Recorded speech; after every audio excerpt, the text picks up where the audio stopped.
There we go. All right, so starting the engine. We've already got everything going. So it's cold out. We're going to have to choke it. So, oh, can you grab the checklist? Can you still reach that? No? I'll get it. Okay, we'll use checklist. All right, check gallon, 4 gallons minimum, and we've already looked. We have 9. Passenger briefing you got last time we flew, and I don't need it. Canopy closed and latch. Let's check that. Make sure that thing is, grab that, and just make sure it's snug. Right this way. You're going to turn it that way. There. Right. And we check that twice because that's probably the most important thing we do. Fuel valve open. It always is, but if it's not, you're just pushing down on this red knob. Make sure that's fully down. Master on, you've done. Ignition both on, you've done. Avionics, I just leave them on, so they're good. The fuel pump circuit breaker, you can hear it, right? Yep. It's also right there. And I told you before, it would be stored over here if I had taken it out for maintenance. So now we're going to start the engine. And remember last time, we got it started and we fiddled around a little bit before we got around to looking at oil pressure. So this time we're going to start it up, and right away, we're going to want to look at the oil pressure and make sure that comes up in the green. So it's a cold start, so we have to have this fully off and choke. Remember, it was left, back, right. Let's go ahead and turn on the choke. Just gently back and back to the right, gently, and it'll hold itself. There we go. Brakes, get your feet on the brakes. Make sure the propeller area is clear. Nobody around. So now when you start that, you're going to start it just like a car. It's going to start, it's going to be kind of rough. It's going to kind of rumble, rumble, rumble, rumble. We'll let it do that for a few seconds. Then just start to ease the throttle in, and that will actually turn off the choke, and then we'll manually move the handle back in. So go ahead. So I'm going to hold on here? Yep, just go ahead and get her started. Make sure that's just all the way out, or the choke won't work. Okay, go ahead. All right, and now there's your oil pressure, and it's up in the green already. See how it's starting to feel a little rough? So now we'll go ahead and put in the choke, and now feed in a little more gas to keep it up in that green. Speed. There you go. All right, now just try to pull it back and try to keep it in that little green arc. See how it's yellow now? There you go. And now lock up your friction. It'll stay there more or less, but it's going to always want to creep a little bit. Let's go ahead, and as long as we're sitting here, let's get our course back so we don't get lost and can't find Bolton in the haze. So that's going to be, you're already on map, so you don't need to do that. We're going to come back direct to, actually let's go direct to Madison County, and then we'll come back to here. So direct to. And Madison County is probably not on my recent list. It's K, Ugly Young Farmers. Ugly Young so Farmers. This is the one that'll get you down to the letters. So press down? Press down, yep. And now we have to go to the right. So press once to the right. Now twist. You'll go clockwise to go up 1 letter, and that's it right there. Oop. That's probably the only KU in the whole country then, so that's good to know. And then you want to tell it, that's where I wanted to go direct to. So there we go. We're all set with that. And then like you were starting to do before, use that back button so we're always back up at that top menu. There you go. So that's all good. So now we're waiting on the oil at 83. We had the oil preheater on, so that's not starting at 30, which is helpful. I left it on tower frequency because I talked to them this morning. We'll put that back here on ground so we don't mistake. And then we verify that here. We're on ground, tower. So let's see how we're doing on the checklist. We're at the throttle. We're keeping it under 2,500 RPM. Our oil pressure, we checked within 10 seconds. It was doing great. Ammeter is charging. That's right down here. It's charging at 3 amps. Probably a little more than it normally would because I had some of this stuff turned on before and it's recharging the battery. So that's it for the checklist for now. We can call ground. The wind is calm, which means they're going to take us down to runway 4, which is about 1.5 miles from here. So it's going to take us a while to get there. So we really don't need to wait for the oil because we can taxi easily under 2,500 RPM. Yeah. So this is the thing we went through last time. We're going to say who we think we're talking to, Bolton Tower, who we are, experimental, required by law to tell them at least once we're an experimental. 284 Delta Golf. Have you done anything with that alphabet yet? The phonetic alphabet? Yeah, I am starting to learn it. 284 Delta Golf, where we are at the T-hangars, what we want, ready to taxi, and they also like to know what direction we're going, so we're going to depart VFR as opposed to instrument westbound. And he's going to call back and say, 284 Delta Golf, altimeter such and such, so-and-so, taxi to runway 4 via taxiways Bravo and Alpha. And we'll repeat that back, and by we, I'll probably do it this time. Now we know, there's another thing we can be doing. We know that that 760 feet is not right. We know that has to be somewhere around 910, 920. So that's this knob, and we're just going to turn that clockwise. And he'll give us the actual number, but this means we'll at least be, we'll be within 100th or so. Right. That's probably right. It's probably either 60 or 61. We have our ADSB, so we can actually check. The weather lives on the map, so we use the map button. The weather is information, so we want info. And weather, the abbreviation is WX, so we need to right over there. Is it? It's to the right. Over? To the right, yeah. And so we haven't picked it up yet. Hasn't picked up the report yet. So he'll tell us, but if we can find it here, he's going to be reading from the same information, so that would have been a shortcut, but it's not important. So we can exit back out of that. And all the way back up to the top. And we can see what this message is. It's whining about something. Battery test needed. Okay, that happens once a year or once every 90 days or something like that. I'll do that when we get back. That basically just means leave it turned on, and it'll run off of the backup battery and time how long it takes to die. If it gets to 45 minutes without dying, it says test is good, because you're supposed to be able to get like an hour out of that battery. It tests at 45 minutes. So to get that message to go away, we say, yeah, got it, don't care. So we're on our own now, and we can start taxiing.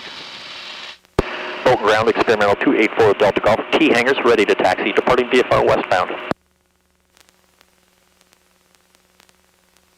284 Delta Golf, Boeing ground, runway 22 taxi via taxiway Bravo Alpha, Windcom, altimeter 3063. Bravo Alpha to 22, 3063, 284 Delta Golf.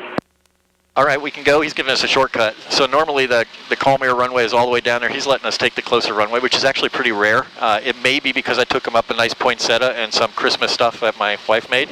That's why I talked to him on the radio. So that's that favorable treatment that you're always looking for. Sometimes this is known as a bribe. You call it whatever you want. But it's never a bad idea to be friendly to the control tower guys, because they can help you or hurt you. And here they're a pretty good bunch. They're pretty laid back and they're easy to work with. And it's nice to give them a little something. They're going to be working Christmas Day, so a little flower to look at. I don't know if any of them care about that. So we probably at 106, yeah, we can probably taxi as quickly as we want, because we still have to do a run up when we get down there. We'll probably be 120 before we get there. But since we can't really use a lot of throttle, we got to be really judicious about how much braking we're using to turn, because we really want to keep that down in that green. So you got to kind of preserve your energy. So you really, what that means is you don't want to let it get so far off to one side that you're really having to hit the brake. It's better just to make a small correction and wait and see what it does. See, we're doing pretty good right now, but start to drift to the left. Yeah. I'm not going to let that get too far. I can give it just a little nudge. Just see, I'm nudge, nudge, nudge. And that'll hold for a while. That's going to drift again. So just little nudges. So you're maintaining that speed rather than give it all up and have to try to get it all back again at a limit of 2,500 RPM.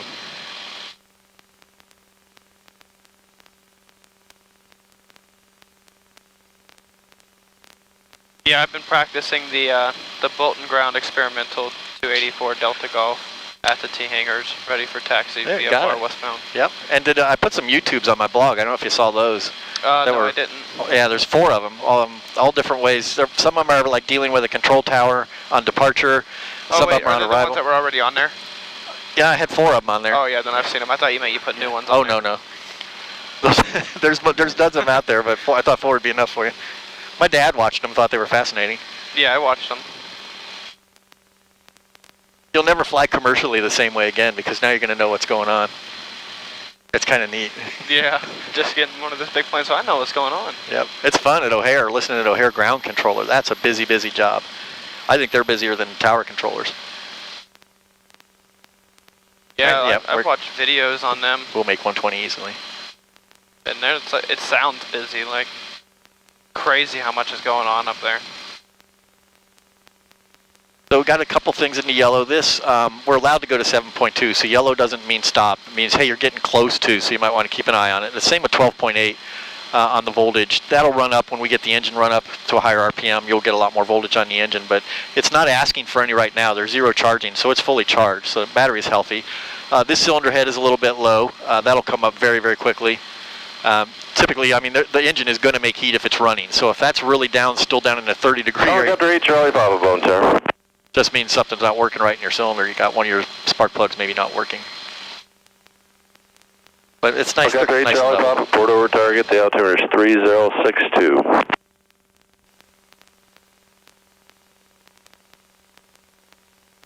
Okay, we can do our run up. So because we've got, see, we're in the green now, so we've got our temperature.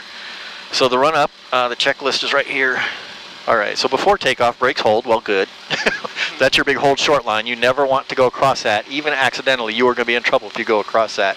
And there's a very good reason for that. You're now on an active runway. Yeah. So that's one they take very, very seriously. There is an FAA test question about which side the solid lines are on versus the hashed lines. The solid lines are on the side, meaning stop. The hashed lines mean come on through. Roger. Turn off the ground guy. All right, so flight controls check. This is that kind of around just run them on around, make sure everything's working. You're flying, so go ahead and do it. Let's just check. You're going left, you're going right, you got clearance, everything moves. And you can take it all the way to the stops and it doesn't jam or anything like that. I mean, you just want to make sure every direction you're clear. And then we want to do that again with the flaps down. And it's a good chance to practice bringing those flaps down again. Oh, there you go. Much better that time. I think it's a little warmer this time. That's your first notch. So that would be okay for takeoff, like on a short field or soft field. We don't need them at all. But let's go ahead and do them as if we were going to land. So that's your second notch. Wait till you feel that click. Did you hear it click?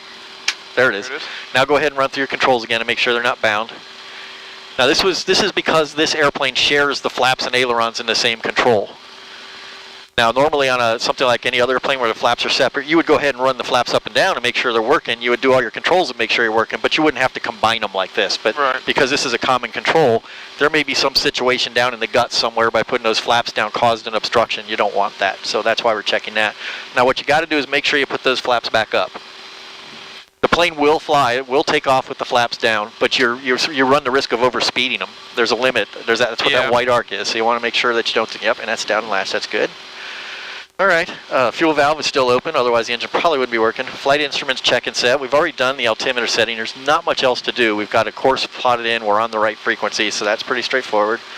Don't take off with less than 4 gallons. We have at least 6. I suspect we have more because I have a mechanical gauge back there that tells me we have about 7. We're only going to fly for about a half hour, so that's plenty. That's good for at least an hour, and probably an hour and 20 minutes. We need a half hour minimum reserve, so we'll fly for a half hour will be good. We got our oil is up. Actually, it's quite well. It's 136. So the engine run up. We're going to run it up to 4,000 RPM. Now I'll go ahead and I'm going to loosen this, and you can get right on up there. And you really want to be pressing on the brakes when you do this because you're really. I've got them, but just. Oh, okay. So now you're at 4,000 or very close to it. We're going to turn off one of the ignitions and see what happens with that RPM. So turn off A, and we should see about a 90 RPM drop. Yep, that's good. Turn it back on. And now turn off B. It should be pretty close to the same. And it is. It's a little rougher. Feel like just a wee bit rougher. And that might be a plug or something. But it's still within boundaries because we started at 3960. So yeah, that was still within boundaries. So we've done that. The maximum drop you're allowed is 300. And honestly, a 300 RPM drop, seriously, I'm not going even. That's a pretty high number. I think I would probably call it quits at anything more than 120. Yeah, there's probably something wrong there. So engine instruments all look, see, they're all in the green now. So all that stuff that was yellow except for the fuel, which is just being a nag, that's all in the green now. So everything's gonna be good low in the air. We even got that cylinder head temp up. So we're gonna take the throttle back to idle, and we can just go ahead and pull it on down. And we just want to make sure it still runs at idle. And it does. So we're good there. We don't have to leak it. All right, now trim set for takeoff. That's these. Remember these 2 little white triangles, and they're very close to that green, but you could use just a touch of down. There you go. Flaps are set. In this case, that means flaps up, which we did. Canopy, we're going to check it again, even though we checked it before because we're trying to build a habit pattern. There you go. You got that locked. Fuses are checked. They're all good. They'll light up if they're not, which is pretty neat. I like that. Fuel pressure at least 2.2 psi. We've got 5.6. See how that's back down out of the yellow. That's settled down a little bit. Seat belt, pilot and passenger fastened. Got them all snugged up and good to go. So we're ready for takeoff. So this is where we want to check again, make sure we're on the tower frequency. Nobody's going to die of you calling ground and calling them tower, but it's embarrassing, and they'll look at you like, okay, you're kind of an idiot. So we're going to tell them it's the same thing. We're going to tell them who we're talking to, who we are, where we are, what we want, and so forth. So it's going to be Bolt Tower Experimental 2. He already heard this, but he may not be the same guy at a different airport. So it's Bolt Tower, not ground, Bolt Tower Experimental 284 Delta Golf. Ready for takeoff, runway 22. At a big airport, you might go ahead and tell them which taxiway you're at. So you could say at Alpha 1, but here they're going to assume it and they can see you anyway. Yeah. And it's going to be ready for takeoff, departing VFR westbound, same as we did before. And then he's going to clear us for takeoff with a right turnout, so we'll read it back to him. Oops. Helicopter 8 Charlie Pop, clear off this target. We'd like to go back to the northeast. That's Columbus Police. Helicopter 8 Charlie Pop, you can proceed on course. Frequency change approved. 8 Charlie Pop, thank you. Pulp Tower, experimental 284 Delta Golf, ready for takeoff. Runway 22 at Alpha 1, departing VFR westbound. 284 Delta Golf, Bowden Tower, turn right on course. Runway 22, clear for takeoff. Right on course, takeoff 224 Delta Golf. All right, so this is the one where in this airplane we treat every takeoff. You'll get to these kind of specialized takeoffs and landings. Every takeoff is a soft field, which means we want to get that nose wheel up as quickly as we can because it's just not that robust and it vibrates and causes all kinds of mayhem. So I'm going to have the stick all the way back. I'm going to feed in the power. I'll start to feel some pressure against the stick. That's when I'll start steering with the rudder. I'll ease off the stick once the nose comes up so we don't come flying way up in the air. And then I'll just hold it out, kind of an angle of 10 degrees or so, and it'll take off by itself. So stick back, steering with the brakes. I got full throttle. I feel back pressure, so I can steer with the rudder now. There's the nose up, so I'm easing off the stick. Just kind of, just kind of hold that, hold that, hold that, hold that, and it's just going to fly off. There we go. All right, you can fly it. Got it? Yep. All right, now you're going to kind of keep an eye on your airspeed. Let's get the trim down a little bit. This thing will climb so steeply that you can't see out in front of you, but let's keep it climbing. So somewhere around there is pretty good. You can see right there that we're still climbing, 400 foot per minute, which is very generous. So that 80 knots, that 83 knots is a good speed. I can turn on the heater a little bit. And we can turn whenever we're ready. And we told him we were going to depart to the west, so we can go ahead and turn to the west. And around here at this low, it's going to be a nice gentle turn. There's no real hurry to get that done. You already see some of the haze and such, so it's not going to be a pretty day. And this is a day where if you're flying late in the day and it looks like it might get cooler before you get back, you really want to know that temperature dew point difference. As it cools off, this could just as easily turn back to fog. This happens a lot out in California on the coast. People are flying along and all of a sudden it's fog. And now what do you do? Yeah. And really, there's not much you can do. You really just got to be ready for it. We're not going to see a whole lot of temperature decline yet. It's 42 degrees out and the sun is still up. It's going to happen again tonight. Tomorrow morning it'll be just socked in again. So you can just go ahead and head towards Madison County. Just follow the purple course line. It's back to your right. Follow that. We're going here. Oh, all right. Back to your right. I was looking down here. Yeah. Well, either way, this one corrects the wind course for you, so you don't really need to get directly right on the course because we're not going to go directly to the airport anyway. We're going to pretend that we're going to enter a pattern. You can see the clouds below us. Those are real low, so they're nicely scattered. They have gaps between them so we can get down through them if they actually get in underneath us. We'll keep an eye out and make sure that doesn't happen. But we would be able to get down through them. We would just end up pretty low to the ground, and I don't know if we'd want that either. So this is why we're staying close. So get us back towards that course line. Now, I left this on 3 miles range, which isn't a whole lot, so we can back this out. And now you can see the airport. So if you leave that line pointed at the airport, that's where we're going to go. Right, you can see where it goes all the way up. Yep. So we took off on runway 22. So that we're going to assume that means the wind is out of the west. So that means we're going to land on runway 27. And we know we don't want to do a straight-in approach. We want to fly a traffic pattern. And we know we're going to want downwind coming back this way with room to make a left turn. So we probably don't want to go this side of the airport. We probably want to go to the south side of the airport by a pretty good chunk so we're not coming directly at somebody that's already on the downwind. So I would just take that course line and aim it at London. Okay. And I would say level us off at about 3,000 feet or so.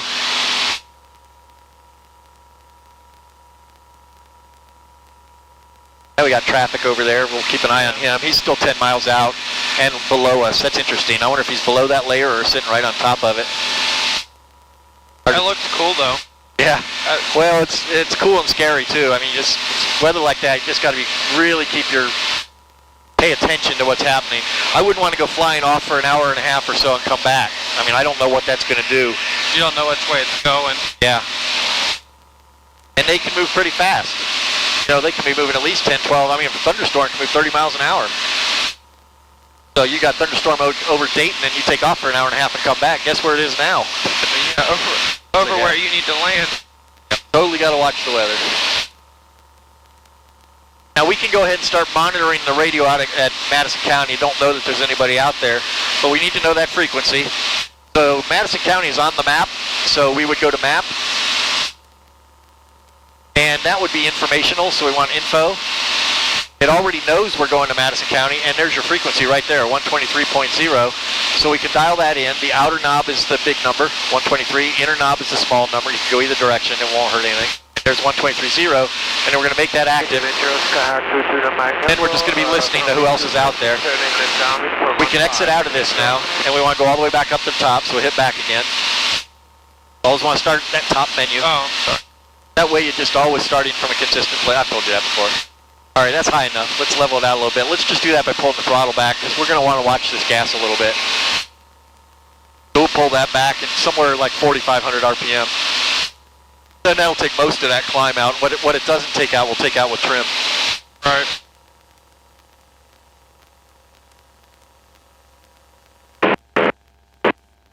Metro traffic, track Echo 163, Tango Whiskey, turning left crosswind 15, Metro traffic. Don't fixate on it. Just get it somewhere in the neighborhood, because we don't need an exact number. It's more heat than we need it. All right. So now we're just cruising along on course. We're kind of listening to see what's happening out there. We're probably looking for the airport because we're only 8 miles out. And this, by the way, is a lot better than 7 miles visibility, so that number was wrong. But that was earlier today, too. It's probably changed since then. All right. They have an update about every 45 minutes. Well, at Bolton, they'll update it every time something changes. So do you see the airport? You can see the hangars. The runway is going to be hard to see because it's black. And at this time of year, everything just kind of blends in. But it's not hard to find. You can see I-70. And there's a kind of a big collection of stuff that looks like it could almost be a mobile home park. That's the Farm Science Review. And Madison County is going to be just west of that. So you can see the runway as kind of a big elongated brown area, almost like a field. Right over there. All right, so then London is that town right in front of us. This is 665 or 62 coming in. All those warehouses right there. That guy must have been below the clouds. It might have been that police helicopter too. Those warehouses along the road there, that's just outside of London, so that's where we're going. And that way we can kind of go parallel to the airport, far enough out that we're not going directly into somebody that's coming downwind. And we'll go ahead and make our entry to that left downwind. So we're just going to go out until we see London underneath us. And it's going to be off to the left a little bit. And what we'll do is go right between the prisons, because everybody can see the prisons. They know where they are. We'll just say we're over the prisons inbound. We don't really need to call at all because we're at 3,600 feet. Nobody landing is going to care. So we can maybe just pretend that, how we would work through that. So there's London, there's the prisons. You can see they both have a water tower, and they both have big fences and kind of dormitories. We'll probably go beam them and come right through them heading back to the airport. And that's when we'll make our call. Now normally we're 3 miles out, so we probably a couple miles ago we would have made a call. We would have said Madison County traffic, experimental 284 Delta Golf, 5 miles east, inbound left traffic, runway 27. Just to let people know we're coming in, and we're listening for what they're doing. So if there's somebody already here, if there's somebody doing touch and goes, you might want to try to remember their tail number so you can talk to them directly and say, hey, Kilo Alpha, we're right behind you, we've got you in sight, just to let them know what you're doing. They won't always answer, which is kind of a problem. People don't really get taught very well that you're allowed to talk back and forth to each other. Yeah. Now you can see how that homing set at yellow, and that's your homing beacon to the airport. This was your course. So when that homing beacon is 90 degrees, we're beam the center of the airport. We'll go a little bit beyond that. One thing we could do is go until it's pointed at 135 degree angle behind us, which means if we turn and line it up, we'll be on that 45 degree entry. So you can do neat little things like that. That becomes more important when you're doing instrument flight and you're trying to figure out where you are into relation to something on the ground. These days you have the moving map to help you out. You used to have to figure it out in your head. Yeah, Jeff said that we would do things in the air that would just focus on the instrument stuff and just do instrumental flight. Yep, you should. So it's a beam us now. We'll just go over to this next prison. We'll just let it go a little bit, and we're going to turn. It's going to be a healthy turn. It's going to be a 135 degree turn back to the airport. And that's when we would call and say we're getting ready. We're like 2 miles off of a midfield left downwind for runway 27. And then what we intend to do. And if we were going to do touch and goes, we'd say it'd be a touch and go. If we're going to land, we'd say it's going to be a full stop. That way they kind of know how to plan around us. Like this guy right here might be interested. It looks like he might be heading right to Madison County. He might not be, but he might be interested in what we're doing. If we were landing, see, he's already well below us. Yeah. Madison County traffic. There you go. About 6.5 northwest, descending through 2,500, inbound full stop, Madison County. Now, he didn't tell me what runway he was going to use, and it's calm air. It could be either one. So, no, that's not, I'm just critiquing a little bit. I would have wanted to know, and if he heard us out here, he may have said, we would have wanted to know what runway he's planning to use, because that didn't tell, that told us he's out there. It just didn't tell us what we should do about it. But he doesn't know we're here, so that's fair enough. But what we're going to do is pretend that we don't even know about him.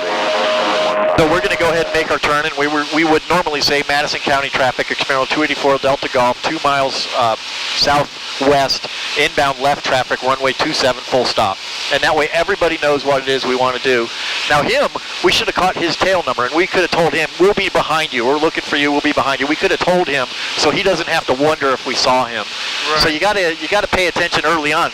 On a busy day, this frequency is used by a dozen different airports, so it's hard to do to pick out which one you care about. Let's go ahead and make that turn. And this is where we would be Madison County traffic, experimental 284 Delta Golf, 2.5 miles southwest, inbound left traffic. And we could say midfield left downwind, aiming for a midfield left downwind runway 27, so they know what to expect from us. So let's go ahead, you can make this turn a little tighter. That's good. And we would be descending and all that. We're not going to worry about that. Now he's 1,500 feet below us. It looks like he's going, I'm not sure if he's just going straight into a left base for runway 9. Metro traffic, here, mile 5. I can't tell from what his direction what he's doing. He might be doing a straight in. He thinks he's all alone, so you really should never think you're all alone, because people are allowed to not have radios at all. It's not as common as it used to be, but it does happen. You come up against somebody that hasn't got a radio, so you always have to be looking.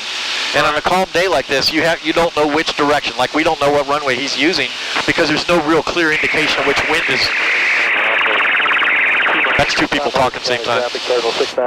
So he's 3,600. He's at he's still at 2,000 feet, so he's still at pattern altitude. So I think he's going to fly a downwind. There's another guy here. I don't know what he's doing either. He's closer to our altitude, so we'll want to watch for him. So now we're on, it's going to be hard to see because we're up high, but we're on a left downwind.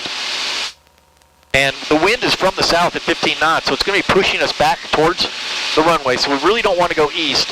What we want to do is, let's zoom this in a little bit. Let's get this course line parallel with the runway, so we're compensating for that wind, and it's not blowing us so close to the runway that we have to make a really tight base turn and a really tight final turn. That's where that stall spin accident comes from. Yeah. People get too close to the airport, they tighten up that bank, it seems really weird, they're holding top rudder to hold the nose up, and they stall it and spin it. And it doesn't stall at stall speed, it stalls at that higher speed because you've taken that lift off, and when we talked about that accelerated stall. So you want to keep your room, so you have room to not be making those frantic turns to try to get situated. He's going to be right under us 2,000 feet. He's going to fly left downwind to 27. So we'll maintain this altitude. He has no reason to climb into us. All right. I lost the other guy, though. He disappeared. He may have either moved on, or he turned away from us. So we're going to stay in close so we can kind of see that guy. So now this is where we would want to be slowing down to about somewhere around 80 knots so that we can get the flaps down. There's different ways of doing it. Cessnas have like 3 or 4 different stages of flaps. So we'll put 10 down here, another 20 here, 30 here. I just dump them all. And that way you get stabilized and you're ready. You don't have to fiddle with it anymore. You're just done with it. So let's go ahead and do that. So we're beam the numbers. We're going to hold our altitude, but we're going to pull the power back. And that's going to get us, see, we're waiting for that white arc to come up. Keep the hold up. I was just holding it for you. You can trim it away if you want. You can just, there you go. So see, we got to get a few more knots off of it. And then we get the flaps down, 1 more knot, there we are. So we get click 1, click 2. See that nose down? So you're going to trim that away. But we do want to let it descend. Normally, we got, I can't see him anymore, but he's still out there. So we don't want to descend very much. So let's kind of hold that up. And we're looking for about 70 knots. And you're going to be looking behind you to see where the runway is. And when it's about, you can tell already it's back there. When it's about 45 degrees off of your left shoulder, like it is right now, that's when we would go ahead and turn base. So we would say Madison County traffic, 4 Delta Golf, left base, runway 27, full stop, Madison County. If you say it at the end, maybe they weren't listening the first time you said it, like this guy said Madison County. If you say it at the end, it kind of confirms where you are. Yeah. A lot of the airports sound the same. The frequency gets really crowded with noise, so you just want to make sure everybody knows what you're doing. So on our base leg, we want to level the wings, and we want to look out there. He already landed, he's on the taxiway. We're looking out there for that plane that doesn't have a radio or doesn't feel like using it, that's coming in landing on 27. He's not out there, so we're going to go ahead and turn final, and that would be Madison County traffic to Experimental 284 Delta Golf, final, runway 27, full stop or touch and go. And this is again, and this is a good speed too, right around 65 knots going down final. Again, this is where you're going to want to compensate from that wind from the left. You'll be able to see it from the windsock. It won't be the same as it is up here. It shifts around about 30 degrees as you get lower. Yeah, it's actually behind us now. But if that was from the left, we've done this before, you would want to angle it into the wind and kind of hold that rudder and wing like we talked about. That's kind of advanced subject. We'll get to it. So this would be our land. So we would go down, we'd do that flare, we'd land, we'd get the flaps down. So let's go ahead and do that. Then we're taking off again.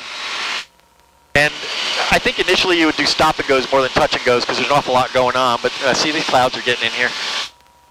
So we'll head back to Bolton. So let's zoom out and give me back to Bolton. Now that should be in our recent list because that's where we came from. There it is, second one down, there you go, direct to, and then back.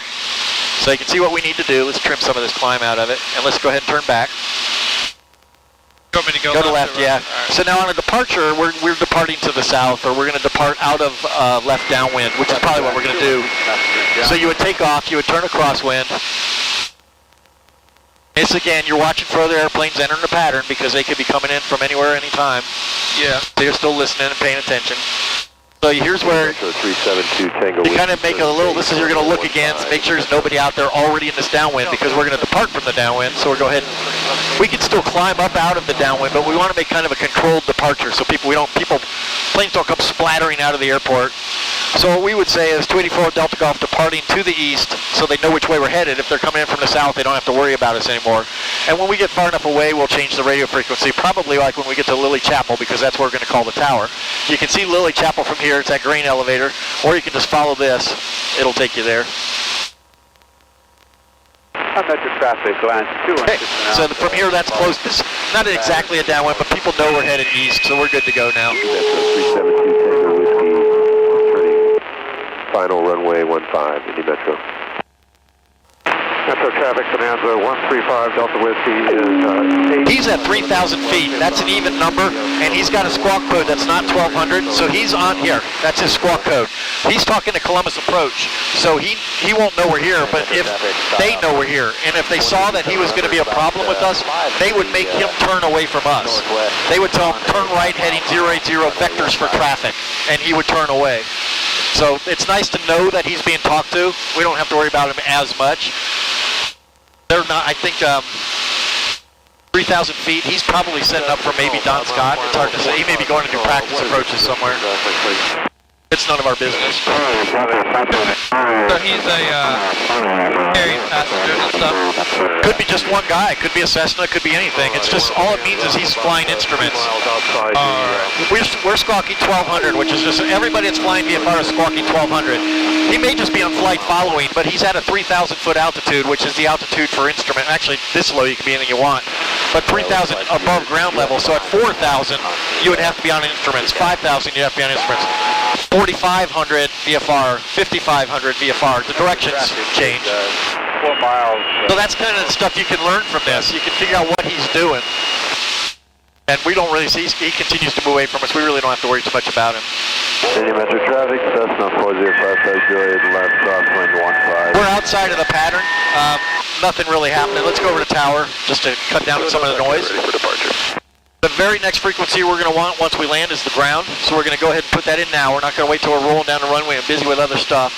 It's they're going to say contact ground on 0.8. We know it's 121. Every ground frequency is 121. And then we'll go ahead and put in the 0.8. So we'll be ready for that now. We don't have to fiddle around with that. All you got to do is hit the button. We're always busy doing something. Yeah. 21 Delta Echo Bowden Tower, fly runway heading, runway 22, clear for It takeoff. looks like an ocean out there. Yeah. So they're still using runway 22. So what he's going to tell us, we're going to tell him over Lily Chapel, he's going to tell us report a midfield right downwind to 22. If we, because he's any touch and go traffic he's going to have on the other side, and we're coming from this side. He's not going to cross us over and make us make left turns. He'll tell us report a midfield right downwind. How we get to the downwind is completely up to us. He just wants to know when we get there. So our call is going to be Bolton Tower, 284 experimental, 284 Delta Golf, over Lily Chapel, inbound, and what do we want to do? Landing, as opposed to a touch and goes or whatever. So he knows he's going to have to keep some room. If we were touch and go, he might be able to put somebody a little closer behind us. But if we're landing, we're going to stop, pretty much stop on the runway. He likes to know that. Touch and go's fun. I mean, they're good for practice because they save you a lot of time, and time is money when you're paying. But there's, it's kind of more frantic than it normally would be for a takeoff, which I guess is okay. I mean, you're learning how to do a go-around, and people really are reluctant for some reason to do go-arounds, and that causes a lot of accidents too. I mean, takeoff and landings are definitely fun. I still do touch and goes because I enjoy them. I mean, you're never perfect at your landings. You always need to be practicing them, particularly if you haven't flown for a while. 1 Delta Echo, contact departure. Over to departure, good day, 2 Delta Takeoff. That's another guy on instruments. This guy looks like he's coming into Bolton, or he's off of Bolton. That's the guy he was just talking to. Sounds like he's going to be talking in departure. Lily Chapel, you don't have to be exactly over it. I just wait for a gap in the frequency, which these days there's plenty of. Bolton Tower experimental 284 Delta Golf, over Lily Chapel, inbound landing. 284 Delta Golf, Bolton Tower, report a midfield right downwind, runway 22, wind is calm, altimeter is 3062. Report midfield right downwind, runway 22 for Delta Golf. And if that hasn't changed, we don't need to do a thing. So do you see the big white hangar? Yeah. Aim at it. That's midfield, and that's where we're going to enter. And we're already set up on a nice 45. Now that 45-degree entry thing at a tower-controlled airport is not as important when the tower is open. We're above ground, runway 22 taxi, be a taxiway Bravo Alpha, 1 altimeter is 30. The other way you can do it, if you're worried about the wind, is use that course line. That course line is going to, that white, the one with the hash marks, that's going to take you right, like you have it right now, it's going to take you right smack to the middle of the airport. Now we're way too high to land. We can start descending because we're only 3 minutes out, so we're going to pull the throttle back, and we might as well pull it back to, I just pull it back and let's just get this done. So we'll just pull it all the way back there. That's plenty. That's kind of rough. There's a nice smooth engine. So we're just going to let that come down. And pattern altitude is 1,700 or 1,800 feet. I usually cheat a little bit. I did with the 6 anyway because it glided like a brick. So I always stayed a couple hundred feet higher just in case. We can find out. That's an information thing that we would find on the map. Your traffic pattern out 1,704. We can't hold anything to 4 feet, so that's absolutely stupid. The best we can do is 1,700, so we'll aim for 1,700. Yeah, 1,704. That's an extremely precision pilot. That's military grade.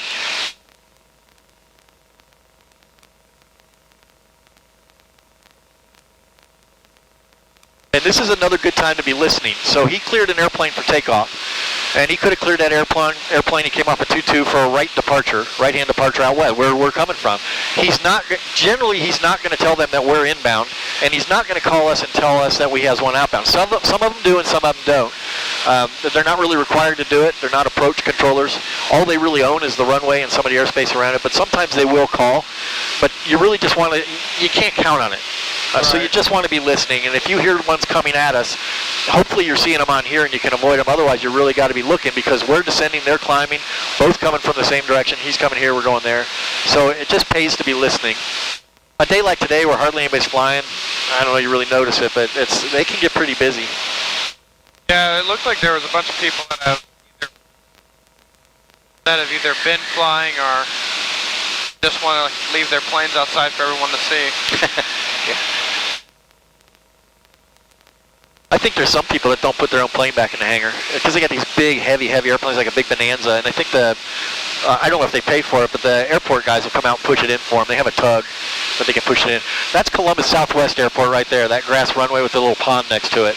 And that's another one to watch out for. Those are a lot of older planes that don't have radios, and we're descending right down about through their traffic pattern altitude. So on a nice sunny day, you want to watch for those guys. Banner tows also on a game day, or Jazz and Rib Fest, there'll be a lot of banners in and out of there, and they're easy to see when they're towing the banner, much harder without it.